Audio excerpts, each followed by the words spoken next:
সালামু আলাইকুম। আজকের ভিডিওটা একটু ভিন্ন একটা প্রেক্ষাপটে ভিন্ন একটা জায়গা থেকে করছি। এটা বেসিক্যালি আমার বাসার ব্যালকনি। তো একটা পরিবেশ দেখাবো, তারপরে বলছি মূল ভিডিওর কথা। আহ, খুবই স্বচ্ছ সুন্দর একটা পরিবেশে আমি ভিডিওটি রেকর্ড করছি। খুবই সুকুন এবং পিসফুল একটা পরিবেশ।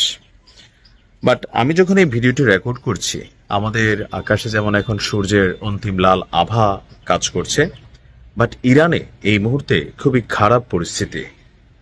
গেল কিছুক্ষণ আগে আপনারা একটা নিউজ দেখেছেন যে ইরানের আকাশ ঘোর কালো অন্ধকারে ছেয়ে গেছে। ইরানের আকাশ থেকে ফোঁটায় ফোঁটায় কালো বৃষ্টি ঝরছে। আসলে ঘটনাটা কি? মার্কিন যুক্তরাষ্ট্র এবং ইসরায়েল তারা যখন প্রযুক্তিগত অভিযান চালায়, আপনাদের খেয়াল থাকার কথা করোনা। আমরা কেউ কেউ বলছিলাম এটা একটা ভাইরাস, আবার কেউ কেউ এটা নিয়ে চ্যালেঞ্জও হয়েছিল যে এটা আসলে একটা আপনার টেস্টের মধ্যে থাকে না, যে গবেষণা করা একটা জীবাণু, যেটার মাধ্যমে পশ্চিমারা নানান ধরনের অ্যাক্টিভিটিস পৃথিবীর বিভিন্ন দেশে চালায়। তো আজকে ইরানে যখন এই কালো অশ্রু ফোঁটা বা কালো বৃষ্টির ফোঁটা পড়ছে, পুরো আকাশ জুড়ে ঘন অন্ধকারে ছেয়ে গেছে, সেইটার মিনিংস হচ্ছে ইরানে সর্বশেষ আজকে যে অভিযান চালানো হয়েছে ইসরায়েল এবং আমেরিকার পক্ষ থেকে, সেইখানে তারা কিছু কেমিক্যাল ইউজ করেছে। কেমিক্যাল ওয়ার বাংলাদেশে হিন্দিতে বেশ কয়েকটা ছবি আপনারা দেখেছেন কেমিক্যাল ব্যবহার করলে কেমন হয়। তুরস্কে একবার দেখেছিলাম আমরা যে কেমিক্যাল ব্যবহার করা হয়েছে কেমন হয়। তো আজকে ইরানের যে জ্বালানি ডিপোগুলো আছে, অর্থাৎ ইরানের যে ক্ষেপণাস্ত্র চালানোর জন্য যে জ্বালানি প্রয়োজন, অথবা ধরেন যুদ্ধ বিমানগুলোকে উড্ডয়নের জন্য যে জ্বালানির প্রয়োজন, অথবা রাষ্ট্রীয়ভাবে পুরো দেশকে আপনার সাপ্লাই দেওয়ার জন্য যে জ্বালানি প্রয়োজন, জেট ফুয়েল থেকে শুরু করে এরকম খুব বড় সড়ো বেশ কয়েকটা তেলের ডিপোতে অভিযান চালিয়েছে আপনার যুক্তরাষ্ট্র।